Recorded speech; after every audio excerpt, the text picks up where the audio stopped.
अगर ना चाहते हुए भी मन में अश्लील विचार आते हैं तो बुद्ध की यह कहानी आपके विचारों को बदल सकती है। एक बार चंद्रुवंशी राजकुमार भरत बुद्ध के सानिध्य भिक्षु के रूप में दीक्षित हुए। बुद्ध अपने भिक्षुओं को उपदेश देने के साथ साथ उनको भिक्षाटन के लिए भेजते थे, जहां से उनको भिक्षा मिलती।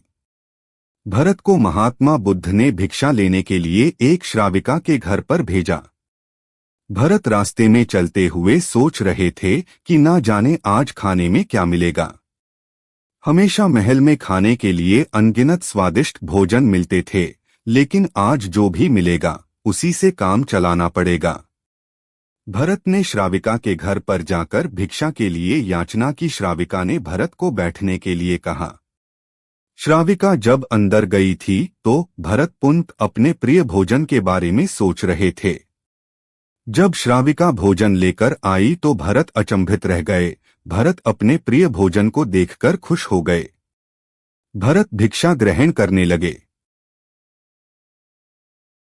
भिक्षा ग्रहण करते हुए भरत सोचने लगे कि उनको हमेशा खाने के बाद कुछ विश्राम करने की आदत है, लेकिन आज उन्हें यहाँ से खाना ग्रहण करने के बाद धूप से होकर वापस आश्रम पहुँचना है। भोजन हो जाने पर श्राविका ने भरत को कुछ समय विश्राम करने के लिए आग्रह किया। भरत पुनः खुश हो गए। सारी इच्छाओं की पूर्ति होते देख भरत इसको एक संयोग मानकर कुछ देर के लिए लेट गए। लेटते हुए भरत सोचने लगे कि आज तो सोने को मिल गया, लेकिन मेरे सर पर हमेशा के लिए छत का साया तो मिट गया है। जब भरत सोकर पुनः उठे तो श्राविका ने कहा कि आपको जब तक यहाँ पर रहना है आप यहाँ पर ठहर सकते हैं। अब भरत समझ गए कि ये कोई संयोग नहीं है। श्राविका जरूर मेरा मन पढ़ रही हैं। भरत खड़े हुए। भरत ने श्राविका से पूछा, मुझे क्षमा कीजिए पर क्या आप मेरा मन पढ़ सकती हैं? आप यह सब कैसे कर लेती हैं? श्राविका ने कहा, शुरू में मेरे लिए ये कठिन था, लेकिन मैंने खुद के विचारों को देखना शुरू किया। शुरू में मेरे विचारों की संख्या अनगिनत थी, पर मैंने अपना पूरा ध्यान उन विचारों पर केंद्रित किया। मैंने बिना पक्ष विपक्ष के अपने विचारों को देखना जारी रखा। धीरे धीरे मेरे विचारों की संख्या कम होती गई। मेरे सारे व्यर्थ विचार दूर होते गए। तब से मैं दूसरों के विचार पढ़ लेती हूँ। यह सब सुनकर भरत घबरा गए। भरत ने श्राविका से आज्ञा ली और वहां से निकल पड़े। रास्ते में चलते हुए भरत अपने मन के विचारों का स्मरण करने लगे। भरत के मन में श्राविका के बारे में अश्लील विचार आए। श्राविका ने भरत के बारे में क्या सोचा होगा? भरत को खुद पर शर्म आ रही थी। भरत आश्रम पहुंचे। भरत ने बुद्ध से कहा कि अब से वह कभी भिक्षाटन के लिए नहीं जाएंगे। बुद्ध ने भरत को नीचे बैठाया और कहा, क्या हुआ, तुम मुझे अपनी व्यथा विस्तार से बताओ। भरत ने विस्तार से सारी बात बताई। भरत की बातों को सुनकर बुद्ध ने कहा कि आज से 7 दिनों के लिए श्राविका के घर पर भिक्षा के लिए तुम ही जाओगे, लेकिन तुमको कुछ बातों का ध्यान रखना पड़ेगा। कल तुम जाते हुए अपने चित्त को पूरे होश में रखना। तुम्हारे अंदर कौन से विचार उठ रहे हैं उन पर ध्यान केंद्रित करना। होशपूर्ण और जागृता के साथ ध्यान करना कि कौन सी वासना तुम्हारे भीतर उठ रही हैं। इन सभी का ध्यान करते हुए जाना और फिर मुझसे विचार विमर्श करना। अगले दिन भरत बुद्ध के बताए अनुसार पूरे मार्ग में अपने होश को जागृत रखते हुए चल रहा था। भिक्षु आज पूरी तरह से जगा हुए था। जैसे जैसे श्राविका का घर नजदीक आ रहा था, भरत की घबराहट बढ़ रही थी। भरत ने अपनी घबराहट को एक तरफ करते हुए बुद्ध के विचारों पर ध्यान केंद्रित किया।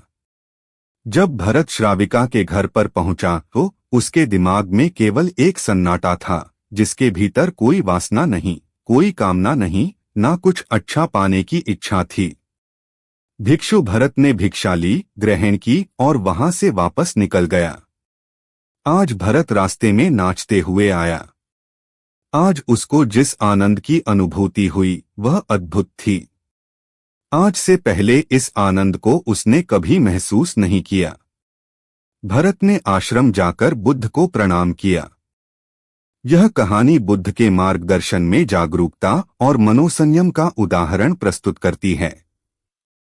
राजकुमार भरत के अनुभव से यह स्पष्ट होता है कि मन के विचारों को पहचानना और उन्हें समझना आत्मजागरण की दिशा में पहला कदम है।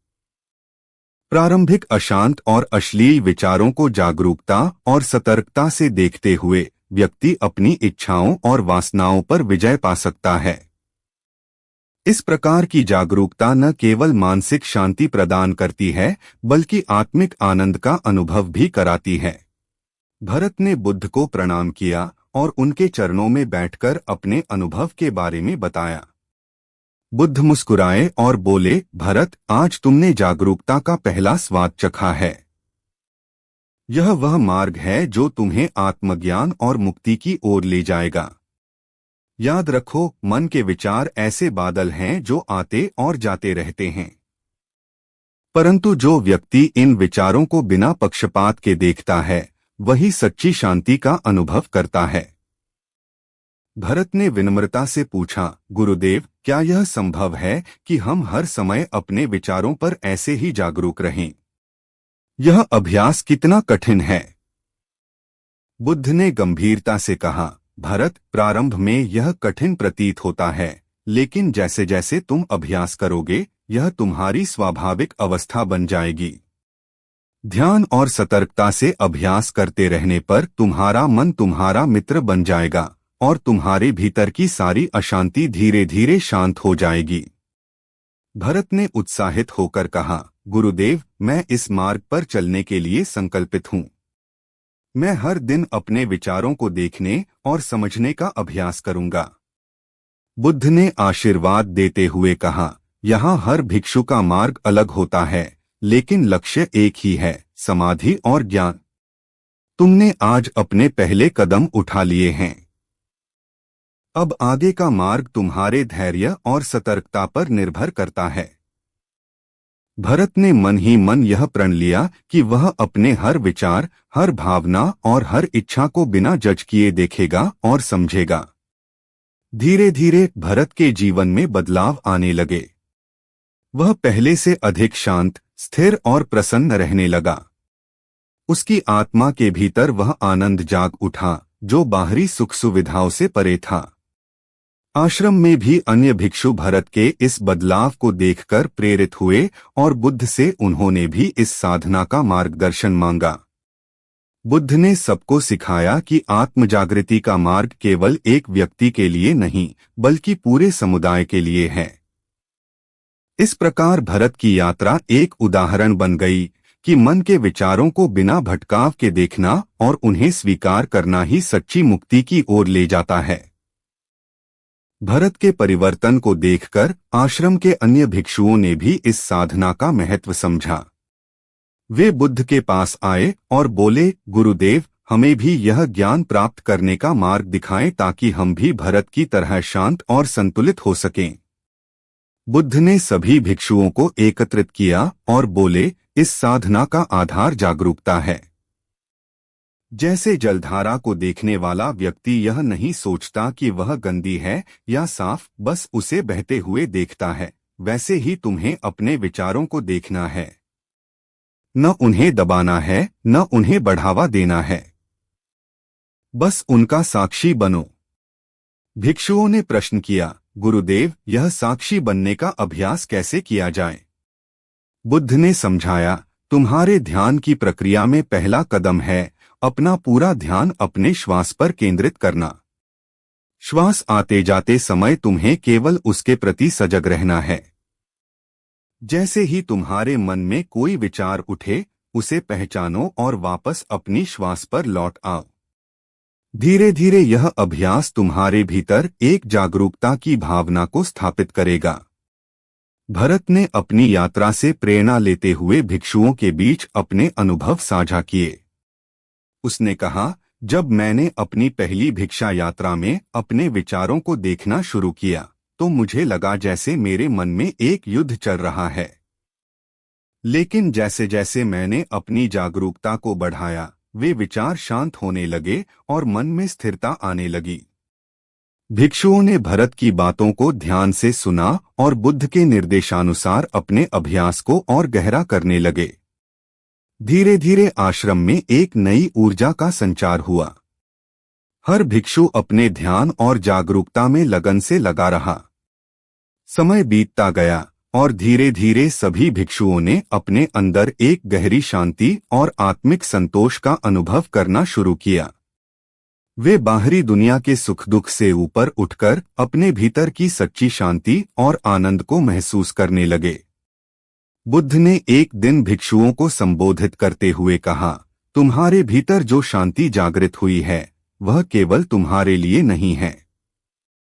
जब तुम इस शांति को पूरी तरह से आत्मसात कर लोगे तब यह समाज और समस्त संसार में प्रेम, करुणा और सद्भाव का कारण बनेगी।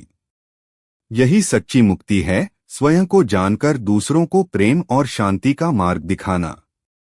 भरत और सभी भिक्षु अब समझ चुके थे कि जागरूकता का मार्ग ही सच्चा मार्ग है। उन्होंने प्रण लिया कि वे अपने ध्यान, ज्ञान और जागरूकता को और भी गहन करेंगे ताकि समाज के लिए एक प्रकाश बन सकें जो अज्ञानता और अशांति से बाहर निकाल सके। इस प्रकार बुद्ध का आश्रम केवल साधकों के लिए ही नहीं बल्कि संपूर्ण मानवता के लिए एक प्रेरणा बन गया, जहां हर व्यक्ति अपने भीतर के विचारों और भावनाओं को देखकर, समझकर और स्वीकार कर सच्चे आनंद और शांति की ओर अग्रसर हो सकता था। समय के साथ बुद्ध के आश्रम की ख्याति दूर दूर तक फैलने लगी। लोग तरह तरह की समस्याओं के समाधान के लिए आश्रम में आने लगे। हर आगंतुक को भिक्षुओं से यह सुनने को मिलता कि अपने विचारों को देखो, जागरूक रहो और बिना किसी पक्ष या विरोध के उन्हें स्वीकार करो।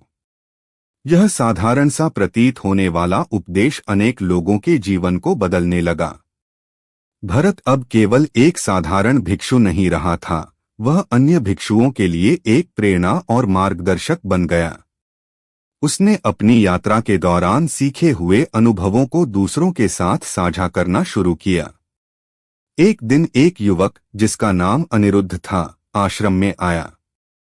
वह अपनी चिंता और भय से ग्रस्त था और मन के अशांत विचारों से परेशान था। अनिरुद्ध ने भरत से कहा, मेरा मन कभी शांत नहीं रहता। विचारों की भीड़ से मुझे कभी राहत नहीं मिलती। मैं क्या करूं? भरत ने मुस्कुराकर कहा, अनिरुद्ध, जब तक तुम अपने विचारों से लड़ते रहोगे वे और अधिक बढ़ते रहेंगे। उन्हें रोकने की कोशिश मत करो। उनकी ओर केवल देखो जैसे तुम किसी बहते हुए जल को देखते हो। यह अभ्यास धीरे धीरे तुम्हारे भीतर शांति लाएगा। अनिरुद्ध ने भरत के निर्देशों का पालन किया और अपनी चिंता को बिना रोकटोक देखना शुरू किया। कुछ समय बाद उसने महसूस किया कि उसके मन के विचार धीरे धीरे कम हो रहे हैं और एक नई तरह की शांति उसकी आत्मा में प्रवेश कर रही है।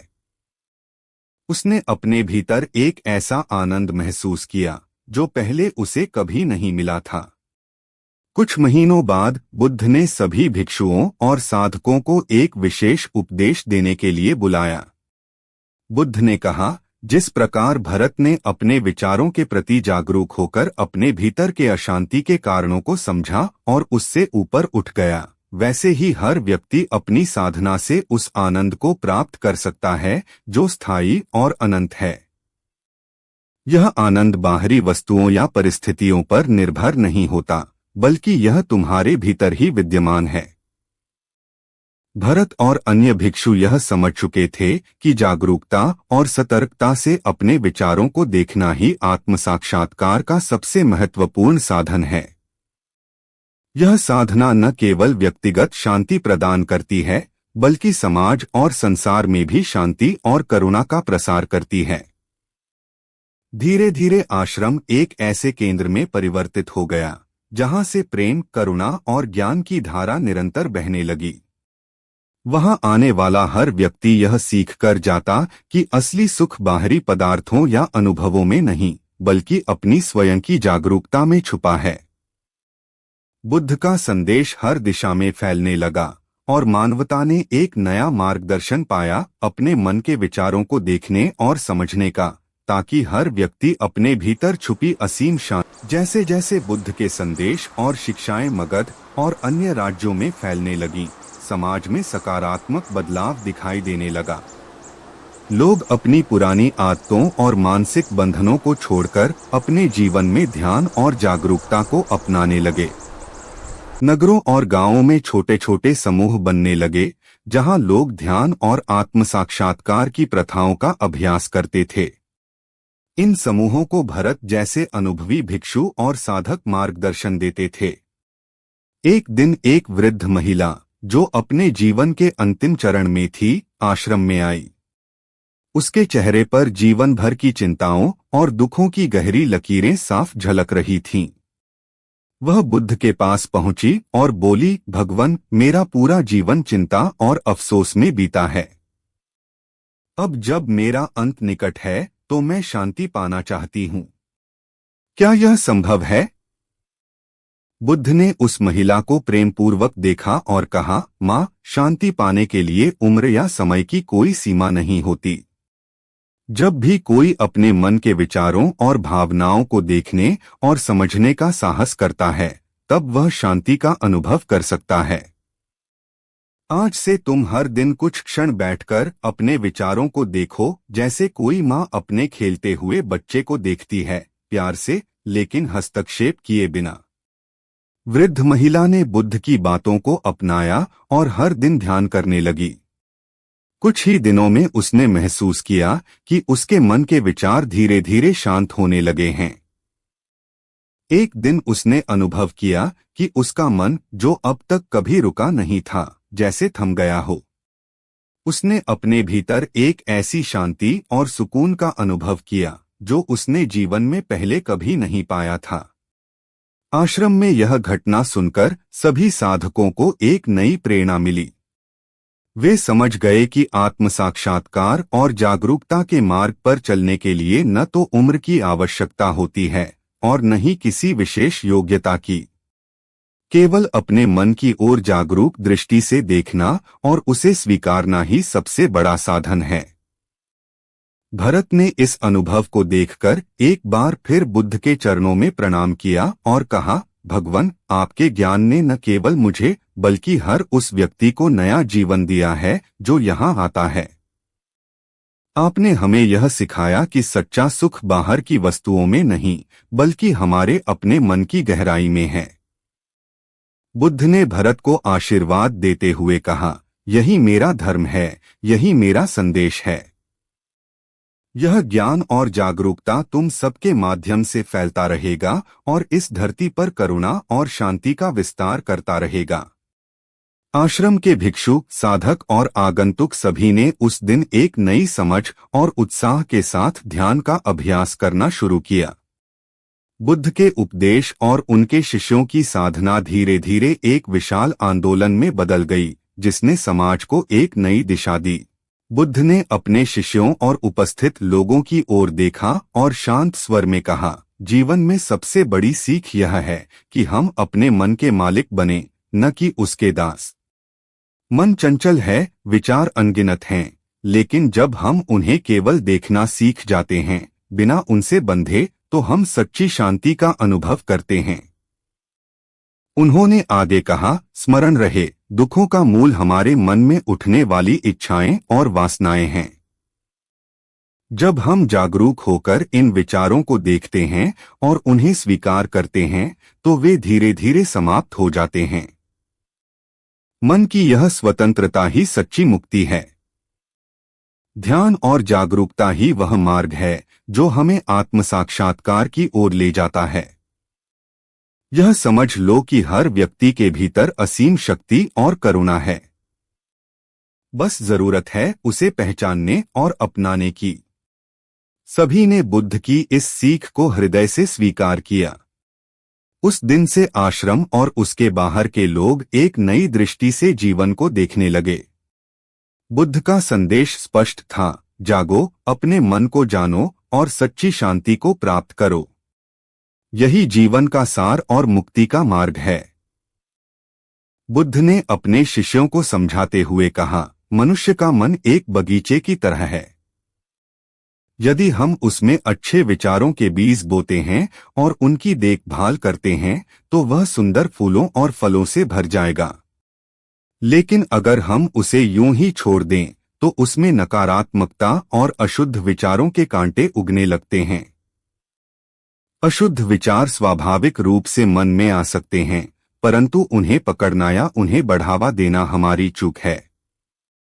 उन्होंने आगे कहा, जब भी गंदे विचार मन में आएं, उन्हें बिना किसी भय या शर्म के पहचानो, पर उन्हें रहने मत दो। जैसे कोई बादल आकाश में आता है और चला जाता है, वैसे ही विचारों को भी आते जाते देखो। उन्हें अपने मन में टिकने मत दो। अपने मन को जागरूकता और सतर्कता के साथ संभालो।